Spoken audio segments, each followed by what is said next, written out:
శ్రీరామాయణంలోనే అత్యంత శక్తివంతమైన పరమాద్భుతమైనటువంటి ఘట్టములలో ఒకటి. షణ్ముఖోత్పత్తి అంటారు. ఇది ఎంత శక్తివంతం అంటే గర్భిణీ స్త్రీలు కానీ ఈ సర్గల్ని పారాయణ చేస్తే తప్పకుండా వాళ్ళకి సంతానం కలుగుతుంది. సంతానం ఉత్తమమైన సంతానం కలుగుతుంది. ఎటువంటి సమస్యలు లేకుండా వాళ్ళకి ప్రసవం అవుతుంది. అంత శక్తి ఇందులోనే ఉంది. ఇందులోనే వాల్మీకి మహర్షి కుమార సంభవం అన్న మాట వాడారు. పెద్దవాళ్ళు ఏం చెప్తారంటే వాల్మీకి మహర్షి అసలు ఎప్పుడూ ఫలశ్రుతి చెప్పరు. ఈ సర్గ చదివితే ఇది వస్తుందని చెప్పరు. అట్లాంటి వాల్మీకి మహర్షి గంగావతరణానికి షణ్ముఖోత్పత్తికి ఫలశ్రుతి చెప్పారు. అత్యంత శక్తివంతమైన ఘట్టాలలో షణ్ముఖోత్పత్తి ఒకటి. ఇది విన్నవాళ్ళు సుబ్రహ్మణ్య లోకాన్నే పొందుతారు అంటారు. అంత శక్తివంతం. ఇందులో కుమార సంభవం అన్న మాట వాల్మీకి మహర్షి వాడారు. దీన్నే కాళిదాస్ గారు తీసుకున్నారు. తీసుకుని కుమార సంభవం అన్న గ్రంథాన్ని ఆయన ఆ పేరుతోనే రచన చేశారు. కానీ ఇప్పటికీ గర్భిణీ స్త్రీలు పారాయణ చేస్తే ఈ షణ్ముఖోత్పత్తినే వింటూ ఉంటారు. కాబట్టి ఇప్పుడు మీరు అవధరించండి. ఇప్పుడు వివాహమైనటువంటి పార్వతీ పరమేశ్వరులు ఏకాంతంలో విహరిస్తున్నారు. పురారామకృతోద్వాహో నీలకంఠో మహాతపాః దృష్ట్వా చ స్పృహయా దేవీం మైథునాయోపచక్రమే. వాళ్ళిద్దరూ అలా క్రీడించడం మొదలుపెట్టి 100 దివ్య సంవత్సరాలు పూర్తయిపోయాయి. వాళ్ళిద్దరూ ఏకాంతంలోంచి బయటికి రాలేదు. వాళ్ళకి బిడ్డ పుట్టలేదు. దేవతలందరూ కలుసుకున్నారు. పార్వతీ పరమేశ్వరులు ఇద్దరూ కనపట్టలేదంటే కొత్తగా పెళ్ళయింది కదా, 100 దివ్య సంవత్సరాల నుంచి విహారం చేస్తున్నారు. ఒక చిత్రమైనటువంటి ఆలోచన వచ్చింది వాళ్ళకి. ఊరే అసలు పార్వతీదేవి శక్తి స్వరూపిణి, పరమశివుడు తేజపుంజం మహానుభావుడు. ఇప్పుడు వాళ్ళిద్దరి యొక్క శుక్రశోణితములు కలిస్తే, తేజస్సులు కలిస్తే, ఈ లోకంలోకి ఒక కొత్త ప్రాణి వస్తే అసలు అటువంటి భూతమును అంటే అటువంటి ప్రాణిని మనం చూడడం కుదురుతుందా? అది ఎంత తేజోవంతంగా ఉంటుంది. ఎవరు వహిస్తారు ఆ భూతాన్ని? ఎవరు చూడగలరు ఆ ప్రాణిని? కాబట్టి మనం పరమశివుణ్ణి వెళ్ళి అడుగుదాం, మీరు రతిక్రీడ విరమించి బిడ్డల్ని కనద్దు అని అడుగుదాం అన్నారు. అయితే మీరు నన్ను మాట అడగచ్చు, ఏమండి బుద్ధి ఉందా అసలు ఈ మాట? వాళ్ళు అన్నారనుకోండి, మీరు ఎలా చెప్పారండి అని అడుగుతారు నన్ను. అసలు దేవతలకు ఎందుకండి ఈ వ్యవహారం? వాళ్ళు అలా ఎందుకు అనాలి? అలా అంటే మాత్రం దాన్ని మేము ఎలా అంగీకరించగలం ఈ విషయాన్ని? మీరు కంగారు పడిపోకుండా ఉండండి, నేను తర్వాత చెప్తాను ఎందుకు వస్తుందో. కాబట్టి ఇప్పుడు వాళ్ళందరూ కలిసి ఓ సమావేశం పెట్టుకున్నారు. నిజమే అంటే నిజమే. అందరూ కలిసి కైలాసానికి వెళ్ళారు. బయట నించుని పెద్ద కేకేశారు. ఏమని? దేవదేవ మహాదేవ లోకస్యాస్య హితేరత. ఓ దేవదేవ మహాదేవ, లోకమునకంతటికి రక్షించవలసిన వాడా అని కేకేశారు. వీళ్ళకి ఏం ఉపద్రవం వచ్చిందో ఆయన బయటకు వచ్చారు. ఆయన్ని చూడగానే వీళ్ళందరూ నేల మీద పడి నమస్కారం చేశారు. చని కైలాసముదొచ్చి శంకరుడి వాసద్వారముంజేరి ఈశుని దవ్వారికు లడ్డుపడ్డ దళమంచుందొచ్చి కుయ్యో ముర్రో విను వాలింపుము చిత్తగింపుము దయన్ వీక్షింపుమం చంబుజానన ముఖ్యుల్కని రక్తరక్షణ కళా సంరంభునిన్ శంభునిన్ అంటారు పోతన గారు. అలా వీళ్ళందరూ ప్రణిపాతం చేశారు నేల మీద పడి. సురాణం ప్రణిపాతేన ప్రసాదం కర్తుమర్హసి న లోకాధారయిష్యంతి తవ తేజ సురోత్తమః అన్నారు. మహానుభావ, నీవు పార్వతీదేవితో కలిసి ఏకాంతంలో దివ్యక్రీడను అనుభవిస్తున్నావు. మీ ఇద్దరికి బిడ్డ పుడితే దుస్సహం, మేము తట్టుకోలేం. అందుకని నీ తేజస్సుని నీ తేజస్సులోకి అణిచేసేయి. ఆమె తేజస్సుని ఆమె తేజస్సులో అణిచివేయమను. మీ ఇద్దరూ ఒకరి పట్ల ఒకరు ఇటువంటి ఆభిముఖ్యం పొందకుండా తపస్సు చేసుకుంటూ కూర్చోండి అన్నారు. బ్రాహ్మేణ తపసాయుక్తో దేవ్యా సహ తపశ్చర త్రైలోక్యహిత కామార్థం తేజస్తే జసిధారయా. తేజస్సుని తేజస్సులో అణిచేసి ఇద్దరూ తపస్సు చేసుకోండి అన్నారు. ఎంత అక్కర్లేని విషయం అంటే ఇది. అంటే ఆయన అన్నాడు, తండ్రితనం అండి, తప్పకుండా మీకు అలాంటి ఇబ్బంది ఉంటుందంటే నేను ఇటువంటి భూతమును సృష్టించాను, అలాగే వెళ్ళిపోతాను. కానీ నేను ఇప్పటికి 100 దివ్య సంవత్సరముల నుంచి పార్వతీదేవితో క్రీడించాను. ఆ కారణం చేత దేవతానాం వచశ్రుత్వా సర్వలోక మహేశ్వర బాఢమిత్యత్ బ్రవీత్ సర్వాన్ పునశ్చేదమువాచ. మీరు చెప్పినట్టే చేస్తాను, నా తేజస్సుని నా తేజస్సులోకి అణిచేస్తాను. కానీ యదిదం క్షుభితం స్థానాత్ మమ తేజో హ్యనుత్తమం ధారయిష్యతి కస్మన్మే బ్రువంతు సురసత్తమాహ. ఇప్పటికే చాలా కాలంగా పార్వతీదేవితో నేను క్రీడించి ఉన్న కారణం చేత నా రేతస్థానం నుంచి తేజస్సు కదిలిపోయింది.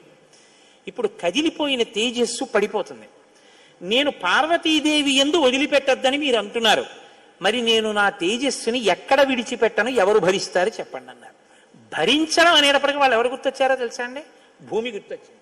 అన్నీ ఆవిడేగా భరిస్తుంది, పాపం ఆవిడే భరించాలి. అందుకని వాళ్ళందరూ కలిసి ముక్తకంఠంతో భూమిని చూపించారు. చూపించి ఏవ ముక్తాః సురాః సర్వే ప్రత్యూచు వృషభధ్వజం యత్తేజ క్షుభితం హే తద్దరా ధారయిష్యతి. ఈ భూమి భరిస్తుంది, దీని మీద వదిలేసేయండి. భూమి ఏమనాలి?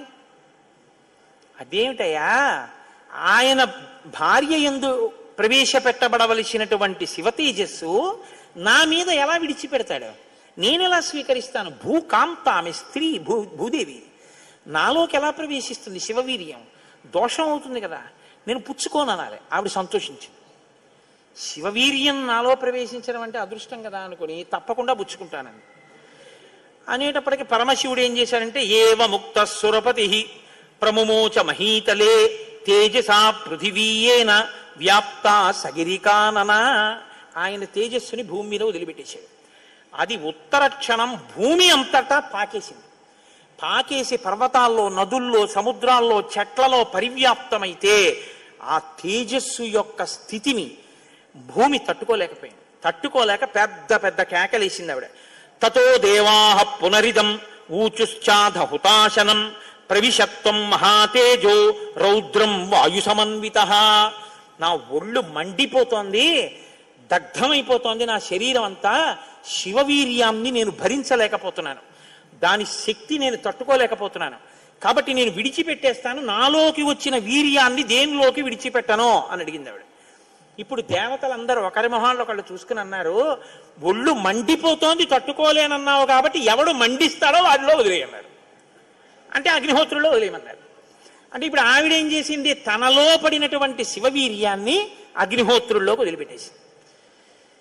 ఇదంతా రెప్పపాటు కాలంలో జరిగిపోయింది. పెద్ద పెద్ద అరుపులు, కేకలు, ప్రార్థనలు, హడావిడి. బయటికి వెళ్ళిన శివుడు లోపలికి రాలేదు. అమ్మవారికి అనుమానం వచ్చింది, ఏం జరిగింది అని. పార్వతీదేవి బయటికి వచ్చింది. బయటికి వచ్చి ఏం జరిగిందని అడిగింది. మేమందరం ఇలా ప్రార్థన చేశామమ్మా, మీ ఆయన తేజస్సు భూమిలోకి విడిచిపెట్టాడు, భూమి తట్టుకోలేక అగ్నిలోకి విడిచిపెట్టింది అంది. మీ ఇద్దరికీ సంతానం కలగకుండా తపస్సు చేసుకోమని కోరిక కోరామమ్మా అన్నారు. ఆవిడంది, ఏ ఆడదైనా అమ్మ కావద్దంటే ఒప్పుకుంటుందండి.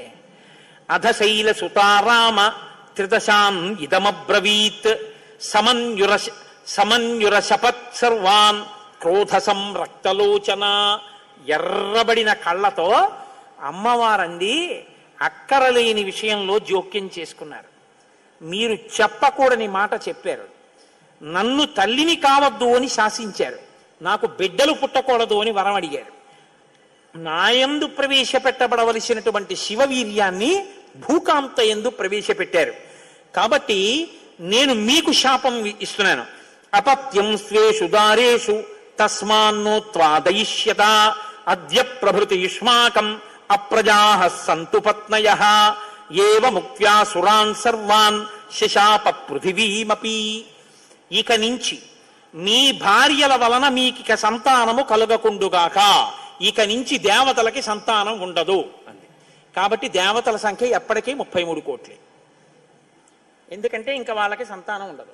అందుకే బ్రహ్మగారు మొన్నటి రోజున దేవతల్ని పిలిచి మీ అంశలలో ఉండవలసినటువంటి వానరుల్ని అప్సరసల యందు, యక్షకాంతల యందు, గంధర్వ కిన్నెర వానరకాంతల యందు సృజించండి, మీ భార్యల యందు మీకు పిల్లలు పుట్టరు, పార్వతీదేవి శాపం ఉందని చెప్పారు. అందుకని ఏమంటే ఎప్పుడూ 33 కోట్లైనా ఇంకా పిల్లలు మనవలు ఉండరా అంటే ఉండరు. పార్వతీదేవి శాపం ఆగిపోయింది దేవతల యొక్క సంతానం. ఇప్పుడు ఆవిడ భూమి వంక తిరిగింది. నువ్వు స్త్రీవి కదా, నా భర్త యొక్క తేజస్సుని నేను పట్టవలసింది నువ్వెలా పట్టుకున్నావు, నువ్వెలా స్వీకరించావు నా భర్త తేజస్సుని? అవనేనైక రూపాత్వం బహుభార్యా భవిష్యసి. ఆవిడ్ని శపించింది. నువ్వు ఒక్క రూపంతో ఉండవు, భూమి అని పిలవబడినా నీకు అనేకమైనటువంటి స్థితి కలుగుతుంది. ఒక చోట చౌటు నేల, ఒక చోట నల్ల నేల, ఒక చోట ఎడారి, ఒక చోట పంట పండే నేల. ఇలా నువ్వు రకరకాలుగా అయిపోతావు. అంతేకాదు బహుభార్య భవిష్యసి, నీకు ఒక్క భర్త ఉండడు. నీ భర్త కానివాడి వీర్యం నువ్వు పుచ్చుకున్నావుగా, నీకు ఇంకా ఎంతమంది భర్తలో లెక్కుండరు. అందుకే రాజ్యాన్ని పాలించిన వాడందరూ భూమిపతులే. ఎంతమంది ఆవిడికి భర్తలు లెక్కలేదు. కారణం ఏమిటంటే పార్వతీదేవి శాపం. అవనేనైక రూపాత్వం బహుభార్య భవిష్యసి నచ పుత్ర కృతాం ప్రీతిం మత్క్రోధ కలుషీకృత. ఏ ఆడదైనా కోరుకునేది ఏమిటంటే భర్త వలన కొడుకుని కనాలి, ఆ కొడుకు పేరు ప్రఖ్యాతులు తేవాలి, తల్లి సంతోషించేటట్టు ప్రవర్తించాలని కోరుకుంటాడు. ఏ తల్లి ఈ లోకంలో ఏ ఒక్కటి సహించదో అది నీ యందు నిజమగుగాక. ఏ తల్లి అయినా ఏది సహించలేదు, ఎంత తప్పైనా సహిస్తుంది. కానీ అమ్మ వంక ఆడదాన్ని చూసినట్టు చూశాడు అనుకోండి కొడుకు, అమ్మ మాత్రం ఒక్కనాటికి క్షమించదు. ఇంకా అమ్మలో ఆడతనాన్ని చూడకూడదు. ఇంకంతకన్నా పవిత్రంగా మాట్లాడడం కష్టం, ఇంకంతకన్నా నేను దిగి మాట్లాడను. కాబట్టి అమ్మతనాన్నే చూడాలంతే కొడుకు. కానీ నీ విషయంలో ఏమవుతుందో తెలుసా, నీ కొడుకులందరూ నీకు భర్తలవుతారు. అందుకే భూమిపతి పతే, ఆయన తర్వాత ఆయన కొడుకు, ఆయన భూమిపతే. ఎంత దారుణం అండి అది. ఒక ఆయన పరిపాలిస్తున్నాడు, ఆయన భూమిపతి, ఆయనకి కొడుకు పుట్టాడు. ఇప్పుడు భూమికి ఆయన ఏమవ్వాలి? కొడుకు. ఆ భూమిపతి వెళ్ళిపోయాడు, ఇప్పుడు ఈయనేమవుతాడు? ఈయన భూమిపతే, తన కొడుకు తనకి భర్త. ఇంతకన్నా దారుణమే ఉంది? ఇది పార్వతీదేవి శాపం. కాబట్టి నచ పుత్ర కృతాం ప్రీతిం మత్క్రోధ కలుషీకృత ప్రాప్యసిత్వం సుదుర్మేధే మమ పుత్రమనిచ్చతి. నాకు బిడ్డలు కలగకుండా చేశారు కాబట్టి మీరు ఈ శాపం అనుభవించండి అని వాళ్ళు లోపలికి వెళ్ళిపోయారు. ఇప్పుడు వీళ్ళందరూ ఇలా వేళ్ళు విరిచారు. ఒరే అక్కర్లేని విషయంలో జోక్యం చేసుకున్నాను రా, ఎవడ్రా ఈ మాట చెప్పింది అసలు అన్నారు. వాడు ఉంటాడేమిటి ఇంక అక్కడ. ఇప్పుడు అందరూ భారంగా తలకాయలు ఉంచుకుని ఇళ్ళకెడితే వీళ్ళ శిఖలు ఎవరు పట్టుకుంటారు? ఒరే ఎందుకు వెళ్ళావురా నువ్వు, నీ వల్ల నాకు ఇంకా బిడ్డలు కలగరని వాళ్ళు పట్టుకుంటారు. కాబట్టి ఇప్పుడు వాళ్ళందరూ ఇళ్ళకెళ్ళారు. సగత్వా తప అతిష్టత్ పార్శ్వే తస్యోత్తరే గిరే హిమవత్ ప్రభవే శృంగే సహదేవ్యా మహేశ్వర. హిమాలయ పర్వత ప్రాంతంలో పార్వతీ సహితుడై పరమశివుడు మాత్రం హాయిగా కూర్చుని తపస్సు చేసుకుంటున్నాడు. ఇంకా వాళ్ళిద్దరికీ బిడ్డలు పుట్టకూడదు అన్నారుగా, అందున ఆయన వెళ్ళి తపస్సు మొదలెట్టాడు. గొడవ ఎక్కడొచ్చింది? ఇక్కడతో ఏమైపోలేదు గొడవ. తారకాసురుడని వాడు బయలుదేరాడు. వాడికి తెలిసే విషయం, ఇక పార్వతీ పరమేశ్వరులకి బిడ్డలు పుట్టరని, దేవతలకి బిడ్డలు పుట్టరని తెలుసు వాడికి. వాడు బ్రహ్మగారి గురించి తపస్సు, వాడు చాలా తెలివైనవాడు. వాడు నాకు చావుద్దన్నాడు, అది కుదరదన్నాడు ఆయన. అయితే పార్వతీ పరమేశ్వరులకు కొడుకు పుడితే వాళ్ళ చేతిలో చచ్చిపోతానన్నాడు. బ్రహ్మగారు ఏమంటారు? తథాస్తు. వీళ్ళే అడిగారు పార్వతీ పరమేశ్వరుల్ని, వాళ్ళిద్దరు తపస్సుకి వెళ్ళిపోయారు. ఇప్పుడు వెళ్ళి మీ ఇద్దరు బిడ్డలు కనండి అన్నారు అనుకోండి, ఇంకేమైనా ఉందా? వద్దన్నావు, అన్ని శాపాలు ఇచ్చేసింది ఆవిడ. అంటే మీరు బాగా గమనించండి, ఏదైనా ఆడది భరిస్తుంది, కానీ ఆడదాని అమ్మతనానికి ఆడదాని భర్తృత్వాన్ని పంచుకోవడానికి ఇంకో ఆడదొస్తే మాత్రం ఈ లోకంలో సహించడం అన్నది ఉండదు. అది ఈ జాతి క్షమించలేదు. ఇది రామాయణం యొక్క తీర్పు. కాబట్టి ఇప్పుడు వీళ్ళు వెళ్ళి అడగలేరు పార్వతీ పరమేశ్వరుని. కొడుకు పుడితే తప్ప వీళ్ళకి బతుకులేదు. ఎందుకని? వీళ్ళని చాలా బాధ పెట్టేస్తున్నాడు తారకాసురుడు. కాబట్టి ఇప్పుడు ఏం చెయ్యాలో అర్థం కాక పార్వతీ పరమేశ్వరులను అడగలేక చతుర్ముఖ బ్రహ్మగారి దగ్గరికి వెళ్ళారు. వెళ్ళి, అయ్యా ఎలాగండి పార్వతీ పరమేశ్వరులకు కొడుకు పుడితే తప్ప మేము రక్షింపబడం, ఇప్పుడు పుట్టే మార్గం ఏమైనా ఉందా అని అడిగారు. అడిగితే ఆయన అన్నారు, శైలపుత్ర్యా యుదుక్తం తత్ న ప్రజా సంతు పత్నిషు తస్యావచనమక్లిష్టం సత్యమేతన్న సంశయః. ఒరే పార్వతీ పరమేశ్వరులకి ఇంక పిల్లాడు పుట్టడం అనేటటువంటి విషయాన్ని మీరు నేను ఇక వెళ్ళి అడగడం అన్న విషయం మర్చిపోండి. పోనీ మన దగ్గర శివుని యొక్క తేజస్సు ఉంది ఇంకాను. అగ్నిహోత్రుడు పుచ్చుకుని ఉంచాడుగా, అగ్నిహోత్రుల్లో ఉందిగా. అంటే యాపిల్ పండు ఫ్రిడ్జ్లో పెట్టుకున్నట్టు అగ్నిహోత్రుడి దగ్గర ఉంది అది. పోనీ దాన్ని తెచ్చి ఎవరిలోకైనా నిక్షేపిద్దామంటే మీ భార్యలు ఎవ్వరికీ పిల్లలు పుట్టరు. ఆవిడ శాపం ఉందిగా. పైగా ఆ శివవీర్యాన్ని భూకాంత పుచ్చుకుందనేగా అన్ని శాపాలు ఇచ్చింది.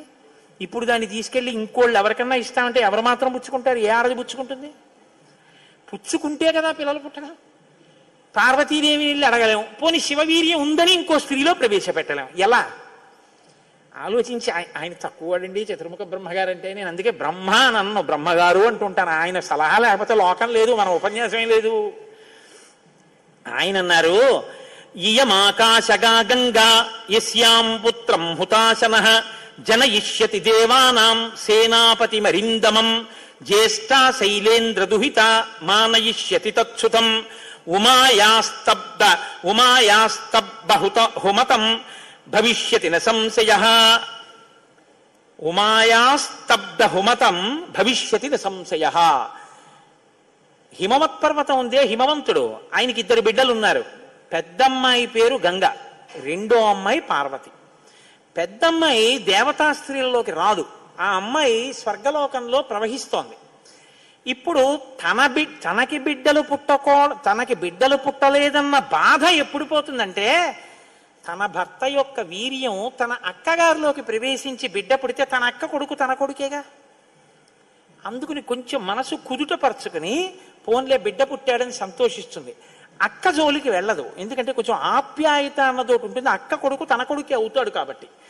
కాబట్టి మనం పార్వతీదేవి కోప్పడకూడదంటే ఆ గంగాదేవి యందు ఈ శివవీర్యాన్ని నిక్షేపించాలి. ఇప్పుడు శివవీర్యం ఎవరి దగ్గర ఉంది? అగ్నిహోత్రుడి దగ్గర ఉంది. ఇప్పుడు అగ్నిహోత్రుడు ఏం చేయాలి? గంగాదేవిలో విడిచిపెట్టాలి. గంగాదేవి ఒప్పుకోవద్దు. కాబట్టి మీరేం చేయాలి? మీరేగా వెళ్ళి ప్రార్థన చేశారు, మీరే వెళ్ళి అగ్నిహోత్రుడిని గంగని ప్రార్థన చేయండి అన్నారు. ఇప్పుడు గంగాదేవి దగ్గరికి వెళ్ళి, అమ్మ ఏమనుకోవద్దు, శివవీర్యం అగ్నిహోత్రుడి దగ్గర ఉంది, నువ్వు అది బుచ్చుకో అంటే చీ నోర్మొయ్యి అంటే. అందుకని ఈ మాట ఎవరు చెప్పాలో ఒక్క పురుషుడు చెప్పాలి. పురుషులందరూ వెళ్ళి చెప్తే అసహ్యంగా ఉంటుంది. మీరు వెళ్ళి అగ్నికి చెప్పండి, అగ్ని వెళ్ళి ఆవిడికి చెప్తారని. ఎందుకంటే ఇంత ఇబ్బంది అంటే, ఇది గట్టిగా చెప్పుకునేది కాదు, ప్రయత్నం చేస్తున్నారు. పార్వతీ పరమేశ్వరులకి పుత్రుడు కలిగేటట్టు తెలిస్తే చంపేతలు పారేస్తాడు ఆయన తారకాసుడు. అందుకని ఎవరికీ తెలియకుండా జరగాలి ఈ పని అంతాను. ఇప్పుడు వీళ్ళందరూ కలిసి అగ్నిహోత్రుడి దగ్గరికి వెళ్ళారు. అయ్యా ఎంత గొప్ప సలహా చెప్పావు, ఏదో ఓ కారు చీకటిలో కాంతిరేఖ, కఠినమైన సాక్ష్యానికి సూక్ష్మమైన రంధ్రం దొరికాయి, ఇక మేము అల్లుకుంటాం కథ అన్నారు. తచ్చుత్వా వచనం తస్య కృతార్థ రఘునందన ప్రణిపత్య సురాः సర్వే పితామహం అపూజయన్. బ్రహ్మగారికి పూజ చేసి నమస్కారం చేసి బయలుదేరి అగ్నిహోత్రుడి దగ్గరికి వెళ్ళారు. వెళ్ళి ఆయనతో అన్నారు, దేవ కార్యమిదం దేవ. ఇప్పుడు మాట్లాడడం కొంచెం జాగ్రత్తగా మాట్లాడడం మొదలెట్టారు. ఇది దేవకార్యం, ఏదో మేము సరదాగా నువ్వు పట్టుకెళ్ళి అక్కడ విడిచిపెట్టు ఇలాంటి మాటలు చెప్పడానికి రాలేదు. నీకు పిల్లలు పుడితే నాకెందుకు, పుట్టకపోతే నాకెందుకు, ఇలాంటి వాటిల్లో ఇక మేము జోక్యం చేసుకోం, బుద్ధి వచ్చింది మాకు. కాకపోతే ఇది దేవకార్యం. ఇప్పుడు ఈ పిల్లాడు పుట్టకపోతే వీపులు పగిలిపోతున్నాయి తారకాసురుడి వల్ల, అందుకుని పుట్టాలి పిల్లాడు. కాబట్టి సంవిధత్స హుతాశన శైలపుత్ర్యాం మహాతేజో గంగాయాం తేజవుత్సృజ. నీలో ఉన్న శివ తేజస్సుని పట్టుకెళ్ళి గంగలో విడిచిపెట్టు. గంగ పుచ్చుకుంటే, గంగకి కొడుకు పుడితే ఆ పిల్లవాడు పార్వతీ పరమేశ్వర పుత్రుడి కిందకు వస్తాడు. ఎందుకంటే పార్వతీదేవి అంగీకరిస్తుంది కాబట్టి. ఆ పిల్లవాడికి సేనానాయకత్వం ఇద్దాం. వాడు సేనాధిపతి అయితే వాడి చేతిలో తారకాసురుడు చచ్చిపోతాడు. అందుకని నువ్వు వెళ్ళి గంగను అడుగన్నారు. ఇప్పుడు పుచ్చుకునేటప్పుడు అప్రసన్నమైన మనస్సుతో ఆవిడ పుచ్చుకుంది అనుకోండి, ఇది ఎక్కడ చికాకు వచ్చిందిరా అని. అప్రసన్నమైన మనస్సుతో కానీ అలా పుచ్చుకుంటే తేజోవంతుడైన బిడ్డ సంభవించాడు. కాబట్టి ఆవిడ ప్రసన్నంగా పుచ్చుకోవాలి. అంటే ఆవిడ ప్రసన్నంగా పుచ్చుకోవడానికి యోగ్యమైన రీతిలో ఆవిడికి చెప్పాలి. కాబట్టి ఆయన వెళ్ళి చెప్పాడు అగ్నిహోత్రుడు, గర్భం ధారయ వైదేవి దేవతానాం ఇదం ప్రియం అన్నాడు. అమ్మా నువ్వు గర్భం ధరించాలమ్మా, ఆవిడ కన్య, భర్త లేడు, మరి నువ్వు గర్భం ధరించాలంటే అందావిడే దేవతానాం ఇదం ప్రియం. అమ్మ దేవకార్యం ఇది, అందుకుని నిన్ను అడుగుతున్నాను తప్ప ఇంకో మాట అనుకో కుసుమా తల్లి. అందుకని ఆవిడ అర్థం చేసుకుంది, ఓహో ఇంతకన్నా ఇప్పుడు లోకాన్ని రక్షించడానికి మార్గం లేదు, కాబట్టి శివ తేజస్సుని నాలోకి తీసుకుంటాను. తస్య తద్వచనం శ్రుత్వా దివ్యం రూపమధారయత్. ప్రసన్నంగా తీసుకుంది అనడానికి గుర్తు దివ్యమైన రూపాన్ని ధరించి శివ తేజస్సుని తనలోకి తీసుకుంది. ఇప్పుడు వీళ్ళ బాగా గమనించండి, సుబ్రహ్మణ్యోత్పత్తి అంటే ఎటువంటిదో తెలుసా అండి? 33 కోట్ల మంది దేవతలు ఇలా ఎదురు చూస్తున్నారు. ఇప్పుడు కాని శివవీర్యం ఎందుకో పనికి రాకుండా పోయిందనుకోండి, గంగ కానీ అయ్యి బాబాయ్ నేను భరించలేకపోతున్నానని వదిలే అవతల పారేసింది అనుకోండి, అంతే. ఇక శివవీర్యం లేదు, ఎందుకంటే ఉన్న శివవీర్యం పాడైపోయింది. కాబట్టి ఇక పుత్రుడు కలగడు. ఇక పుత్రుడు కలగకపోతే ఇక ఎప్పటికీ అసలు దేవతల యొక్క రాజ్యం అన్నది ఇక రాదు, తారకాసురుడే ఉంటాడు. కాబట్టి ఇక మీరు నేను పురాణం చెప్పుకోవడం ఇప్పటికీ ఉండదు, ఆయనే పరిపాలిస్తుంటాడు కదా. కాబట్టి ఇప్పుడు ఆ గంగ వల్ల బిడ్డ పుట్టాలి. వీళ్ళందరూ ఉత్కంఠతో ఎదురు చూస్తున్నారు. గంగ గర్భం ధరించి బిడ్డని కంటుందా? ఇది ఇంత చల్లటి గంగమ్మలోకి శివవీర్యం వెళ్ళింది. వెళ్ళగానే ఆవిడ ఇప్పుడు పెద్ద కేకేసింది, అయ్య బాబోయ్ ఈ శివవీర్యం యొక్క వేడికి నా నీరు ఉడికిపోతోంది, నేను భరించలేకపోతున్నాను, దీన్ని వదిలేస్తున్నాను. ఎక్కడ వదిలేనని వీళ్ళందరూ నీరసపడిపోయారు. అయ్యయ్యయ్యయ్యో మన ప్రణాళిక పోయింది అనేటప్పటికి తస్య తద్వచనం శ్రుత్వా దివ్యం రూపమధారయత్ దృష్ట్వా తన్మహిమానం. ఆ తర్వాత సమంతతస్తదా దేవీం అభ్యసించిత పావకః సర్వశ్రోతాంసి పూర్ణాని గంగాయా రఘునందన తమువాచ తతో గంగా సర్వతే దేవ పురోహితం అశక్తాధారణే దేవ తవ తేజస్సముద్భవం దహ్యమానగ్నినా తేన సంప్రవ్యధితతే ససా. ఇప్పుడు నేను ఈ తేజస్సుని ఎక్కడ వదిలిపెట్టేను, నా సర్వాంగములు క్షోభించిపోతున్నాయంది ఆవిడ. అగ్నిహోత్రుడు చూసి అన్నాడు, బిడ్డ పుట్టాడో లేదో తరువాతి మాట, ముందసలు నువ్వు కలతపడిపోతున్నావు, నువ్వు తట్టుకోలేవు. కాబట్టి అధాబ్రవీదిదం గంగాం సర్వదేవ హుతాశనః ఇహ హైమవతే పాదే గర్భోయం సన్నివేశ్యతాం. అదిగో ఆ హిమాలయ పర్వత ప్రాంతముల యొక్క పాదముల యందు తీసుకెళ్లి నీలో ఉన్నటువంటి శివ తేజస్సుని విడిచిపెట్టేసేయాలి. గంగ తనలో ఉన్న శివ తేజస్సుని తీసుకెళ్లి హిమాలయ పర్వత ప్రాంత పాదముల యందు వదిలిపెట్టేసేటప్పటికి అది వెళ్ళి రెల్లు దుబ్బుల్లో పడిపోయింది, గడ్డిలో పడిపోయింది. ఇప్పుడు అందులోంచి ఒక్కసారి కాంతి కనపడింది వాళ్ళకి. పిల్లాడు ఏమైనా వచ్చారా? వాళ్ళకి పిల్లాడు కావాలి. ఇప్పుడు వాళ్ళు చూస్తే సర్వం పర్వత సన్నద్ధం సవర్ణమవద్వనం జాత రూపమితి ఖ్యాతం తదా ప్రభృతి రాఘవ సువర్ణం పురుష వ్యాఘ్ర హుతాసన సమప్రభం తృణవృక్షలతాగుల్వం సర్వం భవతి కాంచనం. ఆ శివవీర్యంలోంచి ఆ తేజస్సులోంచి అగ్ని ఎటువంటి కాంతితో ఉంటాడో అటువంటి కాంతితో మొట్టమొదట బంగారం పుట్టింది లోకంలో. బంగారం శివవీర్యం, అందుకే బంగారానికి శివవీర్యం అని పేరు. బంగారం పుట్టి బంగారంతో అక్కడ ఉన్నటువంటి తృణవృక్ష లతాగుల్మం సర్వం భవతి కాంచన, ఆ గడ్డి చెట్లు అన్ని బంగారు రంగులో మెరిసిపోయాయి ఒక్కసారి. తర్వాత వెండి పుట్టింది. ఆ వెండిని చూశారు, తెల్లగా ఉంది వెండి. అయిపోయింది. ఆ తర్వాత ఇంకా మిగిలినటువంటి చారంలోంచి రాగి ఇనుము పుట్టాయి. మిగిలిపోయినటువంటి మలంలోంచి తగరము సీసము పుట్టాయి. తప్ప పిల్లవాడు మాత్రం కనపడలేదు. అయిపోయింది మన ప్రణాళికంతా, పిల్లవాడు పుట్టలేదు అని దిగాలు ముఖాలు వేసుకుని ఆ పైనుంచి చూస్తున్నారు. ఆ రెల్లు దుబ్బుల్లో రాత్రివేళ తెల్లగా మెరుస్తాయే రెల్లు దుబ్బులు, ఆ రెల్లు దుబ్బుల్లోంచి తదగ్నినా పునర్వ్యాప్తం సంజాత శ్వేత పర్వత దివ్యం శరవణం చైవ పావకాదిత్య సన్నిభం. బ్రహ్మాండమైనటువంటి కాంతులు మెరిసిపోతుండగా 6 ముఖాలతో అద్భుతమైన సౌందర్యంతో ఒక పిల్లవాడు పుట్టి పాల కోసం ఏడ్చాడు. అమ్మయ్య పుట్టాడు రా పిల్లాడు, శివపుత్రుడు జన్మించాడు, మన బాధలు తీరాయని వాళ్ళందరూ పొంగిపోయారు. షష్ఠి 6 ముఖాలతో షణ్ముఖుడై పుట్టాడు. ఆ పుట్టినటువంటి వాడు కూడా మహానుభావుడు 6 ముఖాలతో పుట్టాడు కాబట్టి షణ్ముఖుడు. పుట్టిన పిల్లాడికి పాలివ్వాలి, ఆ కృత్తికల్ని పిలిచి మీరు పాలివ్వండి అన్నారు.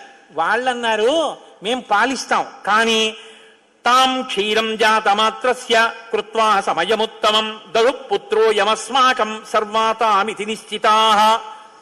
ఇప్పుడు పాలిస్తే కానీ మరి పిల్లాడు బతకడు. కాబట్టి వాళ్ళు అన్నారు మేము పాలిస్తాం, కానీ ఆ పిల్లాడిని మా పేరుతో పిలుస్తారా అన్నారు, మా పిల్లాడని చెప్తారా అన్నారు. అబ్బాయి అలా ఎలా కుదురుతుందండి అన్నారు అనుకోండి. వాళ్ళు పాలివ్వకపోతే పిల్లాడు. అందుకని వీళ్ళు వెంటనే దేవతలందరూ అన్నారు తతస్తు దేవత సర్వ కార్తికేయ ఇతి బ్రువన్. కార్తికేయుడు అన్నాం కదా, ఇవ్వండి పాలన్నారు. అమ్మతనం ఎంత గొప్పదో చూడండి. ఇప్పుడు ఈ కృత్తికలు 6 పిల్లాడికి 6 ముఖాలతో ఉన్నవాడికి 6 పాలిచ్చారు. వాడు పాలు తాగాడు. పుత్రస్త్రైలోక్య విఖ్యాతో భవిష్యతి న సంశయ. కార్తికేయుడని మేం పిలవడం కాదు, 3 లోకాల్లో పిలుస్తారు ఈ పిల్లాన్ని. సరేనా అన్నారు దేవతలు. అప్పుడు వాళ్ళు పాలిచ్చారు. కాబట్టి కార్తికేయుడు. అగ్నిలో శివవీర్యం చాలా కాలం నిలవ ఉంచబడి అగ్నిహోత్రుడు గంగలో ప్రవేశపెట్టాడు కాబట్టి పావకి. శరవణములు అంటే రెల్లు దుబ్బుల్లోంచి పుట్టాడు కాబట్టి శరవణ భవ. ఎప్పుడు శుద్ధమైనటువంటి బ్రహ్మజ్ఞ జ్ఞానంతో ఉంటాడు కాబట్టి సుబ్రహ్మణ్యం. తల్లి కడుపులోంచి స్ఖలనమై పుట్టాడు కాబట్టి స్కందుడు. ఆయన ఉత్పత్తి చేతనే ఇన్ని పేర్లతో వచ్చాడు. ఏమంటే మీరు ఇంత గొప్పగా ఏదో పాపం నోరు కొట్టుకు చెప్పారు, కానీ మాకు అసలు అనుమానం మాత్రం అలా ఉండిపోయింది. మీరు మంగళం చెప్దాం అనుకుంటున్నారేమో. అలా అనత్సా దేవతలు. అలా అడగడం వల్ల కదా ఇంత కథ వచ్చింది. అలా ఎందుకు అడగాలి అసలు అంటే, మహానుభావుడు శంకర భగవత్పాదాచార్య స్వామి వారు బ్రహ్మసూత్రాలకి చేసినటువంటి వ్యాఖ్యానంలో ఒక చోట ఉదహరించారట దీని గురించి. దాని గురించి అసలు ఇలా ఎలా జరిగిందని కంచికామకోటి పీఠాధిపతులు చంద్రశేఖరేంద్ర సరస్వతి స్వామి వారు ఎంతమంది పౌరాణికులను అడిగారట. ఆఖరికి ఒక ఆయన దీని మీద పరిశోధన చేసి త్రిపురా రహస్యంలో ఉన్నటువంటి మంత్రాల యొక్క వ్యాఖ్యానంలో దీని అసలు వృత్తాంతం ఎక్కడుందో పరమాచార్య స్వామి వారికి తీసుకొచ్చి చెప్పారు. త్రిపురా రహస్యంలో ఉంది దీని రహస్యం. అక్కడి నుంచి అనుసంధానం చేయాలి దాన్ని. సనత్కుమారుడు అని ఒక ఆయన, బ్రహ్మమానసపుత్రుడు. ఆయన పుట్టుక చేత మహాజ్ఞాని.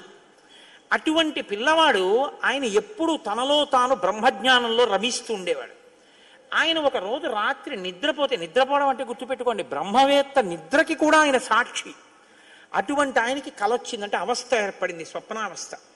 ఆ కల్లో తాను రాక్షస సైన్యాల మీద యుద్ధం చేస్తున్నట్టు కల వచ్చింది.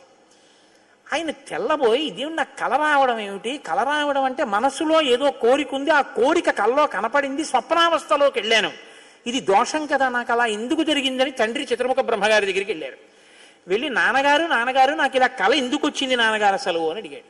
అయితే ఆయన అన్నాడు, నాయనా నీకు ఇలా కల రావడానికి ఒక కారణం ఉంది. నువ్వు పూర్వజన్మలో వేదాన్ని నేర్చుకునేటప్పుడు వేదంలో దేవతల గురించి, రాక్షసుల గురించి, దేవదానవ యుద్ధాల గురించి చదివి, ఈ రాక్షసులు ఎప్పుడు వేద ప్రమాణానికి వ్యతిరేకంగా ఎందుకు ఇలాంటి పనులు చేస్తుంటారు, వీళ్ళని పట్టుకుని చంపేయాలని వ్యగ్రత పొందావు. ఆ వ్యగ్రత జీవుణ్ణి పట్టుకుంది. అది ఈ జన్మలో బ్రహ్మవేత్తవైనా నీకు ఆ వాసన ఉండిపోయింది. అది ఇప్పుడు కలగా వచ్చింది. అది తీరాలంటే నువ్వు దేవసేనకి అధిపతివి కావాలి. నువ్వు దేవసేనకి అధిపతివై రాక్షసుల్ని సంహరిస్తే ఆ కోరిక తీరుతుంది. అంటే నాన్నగారు నేను దేవాసేనాపతిని కావలసిందే ఆయన అన్నాడు చతుర్ముఖ బ్రహ్మగారు. వచ్చేసారు ఆయన. తన అనుష్ఠానంలో తనున్నారు. ఈలోగా పరమశివుడు ఒక సంకల్పం చేశాడు. పరమశివుణ్ణి మించిన జ్ఞాని లోకంలో ఇంకా లేడు. ఎక్కడైనా జ్ఞానం అంటూ ఉంటే అది కేవలం శాంకర భిక్ష. పరమశివుడి యొక్క భిక్షయే జ్ఞానము. అందుకే ఆయన్ని ఈశాన సర్వ విద్యానాం ఈశ్వర సర్వభూతానాం బ్రహ్మాధిపతిర్బ్రహ్మణోధిపతిర్బ్రహ్మ శివో మే అస్తు సదాశివోం మంగళములకు మంగళం నా తండ్రి. అంతటి మహాజ్ఞాని శంకరుడంటే. ఆయన దగ్గర నుంచే వెళ్ళాలి జ్ఞాన గంగ. కాబట్టి పరమశివుడికి ఒకప్పుడు కోరిక పుట్టిందిట. నేను ఇప్పటిదాకా అన్ని విషయాలు చెప్పడం కానీ నేను ఓడిపోయిందన్నది లేదు ఎవరి దగ్గర. ఓడిపోవడం అంటే బయట వాళ్ళ దగ్గర ఓడిపోతే బాగుండదుగా.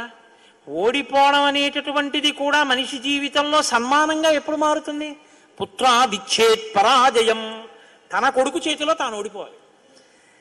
తన కొడుకు చేతిలో తాను ఓడిపోవడం అంటే, ఉరే నేను ఈ శ్లోకానికి ఈ అర్థం ఇన్ని మాటలు చెప్పాను కానీ నా కొడుకు వచ్చి అకస్మాత్తుగా నాన్నగారు ఈ శ్లోకానికి ఈ అర్థం ఇలా కూడా వస్తుంది కదా అంటే నాకు ఎప్పుడూ రాలేదు ఈ ఆలోచన. ఎంత గొప్ప అర్థం చెప్పాడురా, ఇలా చూస్తే అసలు మొత్తం కథ మారిపోయింది. వీడికి ఎంత గొప్ప ఆలోచన వచ్చిందని నా కొడుకు ప్రజ్ఞ ముందు నేను తల వంచితే అది నాకు సన్మానం లాంటి ఓటమి. అలాంటి కొడుకు నా కడుపున పుడతాడా అనుకున్నట్ట పరమశివుడు కూడా ఒకనకొకప్పుడు. ఇప్పుడు సనత్కుమారుల వారికి ఈ కోరిక, ఎంత గొప్ప అర్థం చెప్పాడురా, ఇలా చూస్తే అసలు మొత్తం కథ మారిపోయింది. వీడికి ఎంత గొప్ప ఆలోచన వచ్చిందని నా కొడుకు ప్రజ్ఞ ముందు నేను తల వంచితే అది నాకు సన్మానం లాంటి ఓటమి. అలాంటి కొడుకు నా కడుపున పుడతాడా అనుకున్నట్ట పరమశివుడు కూడా ఒకనకొకప్పుడు. ఇప్పుడు సనత్కుమారుల వారికి ఈ కోరిక, పరమశివుడికి ఆ కోరిక. ఒకనకొకప్పుడు పరమశివుడు పార్వతీదేవి అసుర సంధ్య వేళలో ఈ భూమండలం అంతటా కూడా విహారం చేస్తారు. శ్రీశైల పర్వతం మీద దిగుతారు. భాగవతంలో చతుర్థ స్కందం అనుకుంటా, అందులో చెప్తారు దీని గురించి. వాళ్ళిద్దరూ విహారం చేస్తుంటే సనత్కుమారుడు కనబడ్డారు. కనబడితే వాళ్ళకి ముచ్చటేసింది. బ్రహ్మవేత్త, మహానుభావుడు, బ్రహ్మజ్ఞాని, పలకరిద్దామని వృషభవాహనం మీద కిందికి దిగి దగ్గరికి వెళ్ళారు. ఆయన ఇలా చూశారు. చూసి తన పంతాన్ని చేసుకుంటున్నారు. ఇద్దరు అలా నిలబడ్డారు. ఆయన ఏం పలకరించలేదు. పలకరించకపోతే పరమశివుడు అన్నాడు, ఏమయ్యా, లోపల సంతోషించాడు ఇది బ్రహ్మవేత్త అంటేని. ఏమయ్యా, ఇంతసేపటి నుంచి నించున్నావు, కనీసం నువ్వు పలకరించలేదు మమ్మల్ని అన్నారు. ఏంటి నువ్వు కొత్తగా కనపడ్డం ఏమిటి? నాకు లోకమంతా నువ్వు తప్ప ఇంకోటి కనపడితేగా. నువ్వే కనపడుతున్నది, బ్రహ్మవేత్తకి ఏం కనపడుతుందండి? విశ్వం కనపడదు, విశ్వనాథుడు కనపడతాడు. లోకం కనపడదు, లోకేశ్వరుడు కనపడతాడు. కాబట్టి నాకు కనపడుతున్నదే నువ్వు, ఇవాళ కొత్తగా కనపడ్డం ఏమిటి? నాకు ఎప్పుడు నువ్వేగా కనపడదు, కొత్తదనం ఏముంది, అదుగు అలా కూర్చున్నాను అన్నది. లేచి నిలబడి మాట్లాడకుండా అలా మాట్లాడితే శపిస్తాను తెలుసా అన్నాడు. శపిస్తే ఏమవుతుంది స్వామి? దేహానికి ఏమైనా బాధ కలుగుతుంది. అది నేనైతేగా, నేను ఆత్మని. ఆత్మకి శాపం ఏముంటుంది? ఆత్మయే నేను, నేనే నువ్వు, ఉన్నది ఒక్కటే, దానికి శాపం లేదు స్వామి, అందులో నా భయం లేదన్నారు. ఓహో, ఏమి ద్వంద్వాతీతుడవరా మహానుభావ, ఇది బ్రహ్మజ్ఞానం అంటే. కాబట్టి నిన్ను చూసి నేను మురిసిపోతున్నాను, నీకేదైనా వరం ఇస్తాను పుచ్చుకో అన్నారు. ఆయన అన్నారు, వరం ఇస్తావా? మళ్ళీ ఇదో మోహం, వరం ఇవ్వడం, శాపం ఇవ్వడం ఏమిటి ద్వంద్వాలు? నాకేం అక్కర్లేదు, నీకేమైనా కావాలా, నేను ఇస్తానన్నారు. అంటే పరమశివుడు అన్నాడు, ఈ మాట నీతో అనిపించడం కోసమే ఇంతసేపు నించున్నాడు. నీలాంటి కొడుకు కావాలి, నువ్వు నాకు కొడుకు అవుతావా అన్నారు. అంటే సనత్కుమారుడు అన్నాడు, నీకే కొడుకునవుతానన్నాడు. అంటే పార్వతీదేవి అంటే ఏది అకేంత దీర్ఘం ఇస్తున్నావు? నీకే కొడుకునవుతానంట ఏంటి? నీకే కొడుకునంటే నాకు కొడుకువే అంది. అదొక్కటి అడక్కమ్మా అన్నాడు. అదేమయ్యా, అదేమిటి, నీలాంటి కొడుకు పుడుతుంటే నా కడుపున పుట్టకపోవడం ఏమిటి? అమ్మా, ఎంత పార్వతీదేవివైనా తల్లి, నేను ఒక కడుపున పుట్టడం అంటే అమ్మా, తల కింద పెట్టి కాళ్ళు పైకి పెట్టి 9 నెలలు అమ్మ కడుపులో పడుకుని యోని ద్వారంలోంచి బయటికి రాలేనమ్మా. శివకుమారుడిగా పుడతాను, నీకు కుమారుణ్ణే తప్ప అమ్మా నీ కడుపున మాత్రం పుట్టనన్నాడు. అంటే ఆవిడ చిన్న బుచ్చుకుంది. అయ్యయ్యో, నేను కూడా కలిసి అడగకపోవడం వల్ల వచ్చింది. కానీ నా కోరిక నువ్వు ఇంకొకలా తీర్చాలంది ఆవిడ. ఎలా తీర్చనమ్మా అని అడిగారు. నేను ఒకానొకప్పుడు పరమశివుడు భస్మాసురుడు పరమశివుడి గురించి తపస్సు చేసి వరములు పొందాడు. నేను ఎవరి తల మీద చెయ్యి పెడితే ఆయన భస్మం అయిపోవాలని పరమశివుడు వరం ఇచ్చాడు. నీ మీదే పరీక్ష చేస్తానని పరమశివుడు వెంటబడ్డాడు. పరమశివుడు ఏదో ఒక హేళ, ఆయన ఒక చాలా విచిత్రంగా ప్రవర్తిస్తూ ఉంటాడు. లోకానికి ఒక పాఠం చెప్పడం కోసం వస్తామండి, చేతకాని వాడని మీరు అనుకోకూడదు. ఇప్పుడు నేను మళ్ళీ శివమహాపురాణానికి అంతటికీ వ్యాఖ్యానం ఎక్కడ చేయను. కాబట్టి ఆయన పరిగెడుతున్నట్టు నటించాడు. ఆయన పరిగెడుతున్నట్టు నటిస్తే నేను వెంటబడి చంపితే బాగుండదు. భర్త పరిగెడుతున్నట్టుంటే నే కాసేపు కనపడకుండా ఉంటే పోతుందని ఆవిడేం చేసిందంటే తన శరీరాన్ని నీటిగా మార్చి ఒక సరోవరం కింద మారిపోయింది. అదే శరవణ తటాకం. ఆ శరవణ తటాకం హిమవత్ పర్వత ప్రాంతంలో ఉంది. నువ్వు నా కడుపున పుట్టకపోయినా ఆఖరణ పుట్టేటప్పుడు మాత్రం ఆ శరవణ తటాకం దగ్గర నుంచి పుట్టాలి. నీ మంత్రం కూడా ఆ తటాకం నా పేరు మీదే ఉండాలి. అందుకే ఆయన మంత్రం శరవణ భవ సుబ్రహ్మణ్యుడికి. అంటే ఆయన అన్నాడు, అమ్మ తప్పకుండా, అలా నేను పరమశివుని యొక్క తేజస్సు చేత నీ తటాకంలోంచి పుడతాను. పంచభూతాత్మకం పరమశివ లక్షణం కదా. అందుకని పృథివీస్వరూపంగా, అగ్నిస్వరూపంగా, వాయుస్వరూపంగా, జలస్వరూపంగా, ఆకాశస్వరూపంగా 5 స్వరూపాలతో పార్వతీ పరమేశ్వర సమాగమ స్వరూపంగా శివశక్తుల యొక్క సమ్మేళనానికి పుట్టినటువంటి మెరుపు తీగల లోకంలో బ్రహ్మజ్ఞానాన్ని బోధ చెయ్యడం కోసమని, దేవసేనాపతిని కావడం కోసం, రాక్షస సంహారం చెయ్యడం కోసం మీకు పుత్రుడిగా పుడతానమ్మా అని సనత్కుమారుల వారు పరమశివుడికి వరం ఇచ్చారు. అందుకని ఆ వరం నెరవేరాలంటే పార్వతీ పరమేశ్వర సమాగమం జరిగి పార్వతీదేవిలోకి వెళ్ళకూడదు తేజస్సు. దేవతల సంఖ్య కూడా అనంతంగా పెరిగిపోతే రేపొద్దున్న ఉపాసనలు కష్టం అవుతాయి. అందుకని నాటకీయ సన్నివేశం సృష్టింపబడాలంటే దేవతలు వెళ్ళి ప్రార్థన చేయాలి.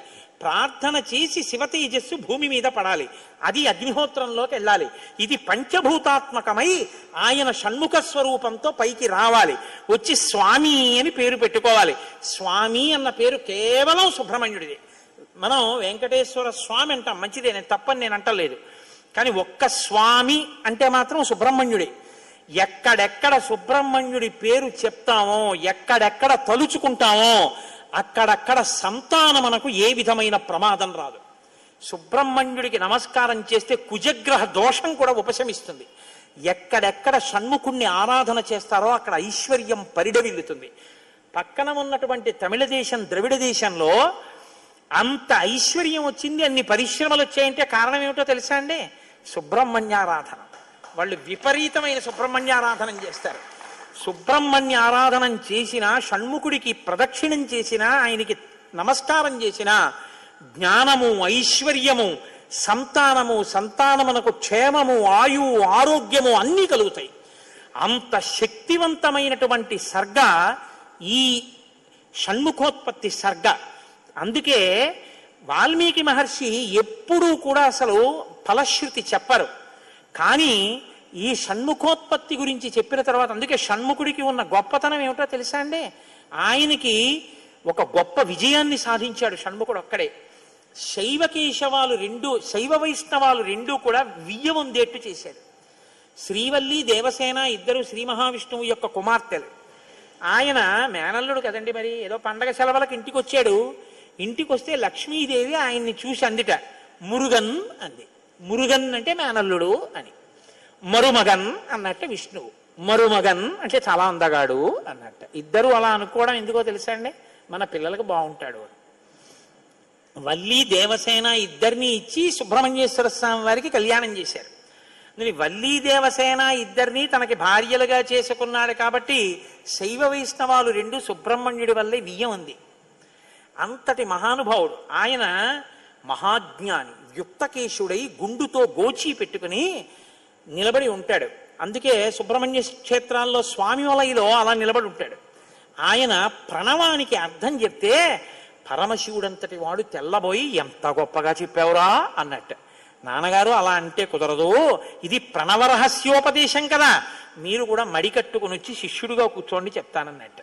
ఒరే ఎంత బాగా చెప్పావురా అని వచ్చి కూర్చుని విన్నట్ట. శివుడంతటి వాడు ఇంత బాగా చెప్పగలిగిన కొడుకు పుట్టాలని కదా కోరుకున్నాడు. ఆత్మాదిచ్చేత్ పుత్రాదిచ్చేత్ పరాజయం.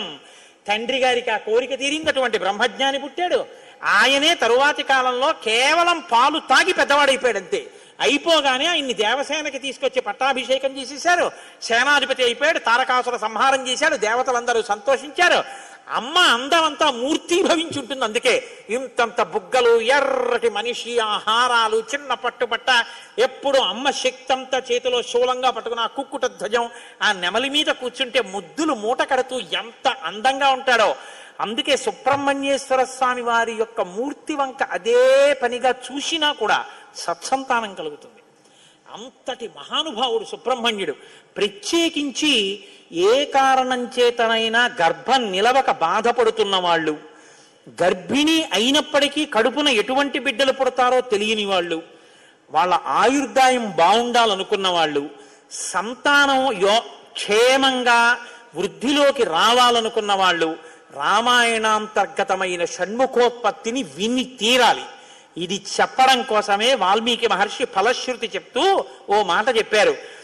ఏషతే రామ గంగాయ విస్తరోభిహితో మయా కుమార సంభవశ్చైవ ధన్యః పుణ్యస్తథైవ చ.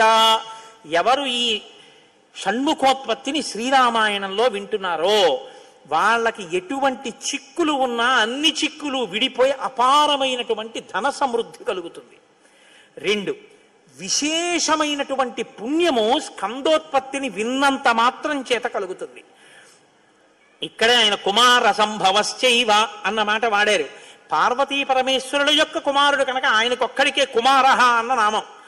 ఆయన భక్తశ్చయ కార్తికేయే కాకుత్స భువిమానవః ఆయుష్మాన్ పుత్ర పౌత్రైశ్చ స్కందసాలోక్యతాం వ్రజేత్. ఎవరు భక్తి శ్రద్ధలతో రామాయణాంతర్గతమైనటువంటి ఈ షణ్ముఖోత్పత్తిని చేతులు కైమోడ్చి సుబ్రహ్మణ్యుడికి నమస్కరించి వింటున్నారో అటువంటి వారందరికీ కూడా ఆయుష్మాన్, వాళ్ళకి ఏదైనా అపమృత్యు దోషం జాతకంలో ఉంటే ఆ దోషము ఉపశమించి ఆయుర్దాయం కలుగుతుంది. ఆయుష్మాన్ పుత్ర పౌత్రైశ్చ, వాళ్ళ కొడుకులు మనవలు అందరూ క్షేమంగా ఉంటారు. ఏవైనా దుర్గుణములు అలవడవలసినవి ఉంటే అవి పోయి వాళ్ళు వృద్ధిలోకి వచ్చి వంశానికి గొప్ప కీర్తి తీసుకొస్తారు. ఆయుష్మాన్ పుత్ర పౌత్రైశ్చ, ఎవరు రామాయణం సంపూర్ణ రామాయణం చెప్పించుకుని వినేటప్పుడు పరమ భక్తితో దేవాలయ ప్రాంగణంలోనో ఎక్కడో కూర్చుని ఈ స్కందోత్పత్తిని నమస్కారం చేస్తూ విన్నారో వాళ్ళు శరీరం పడిపోయిన తరువాత స్కందసాలోక్యతాం వ్రజేత్, సుబ్రహ్మణ్య లోకాన్ని పొందుతారు అని వాల్మీకి మహర్షి సత్యం తప్ప ఆయన నోటి వెంట రాదని బ్రహ్మగారి వరం. ఆయన ఎప్పుడూ ఫలశ్రుతి చెప్పరు, ఇక్కడ చెప్పారు. అంత గొప్పది షణ్ముఖోత్పత్తి.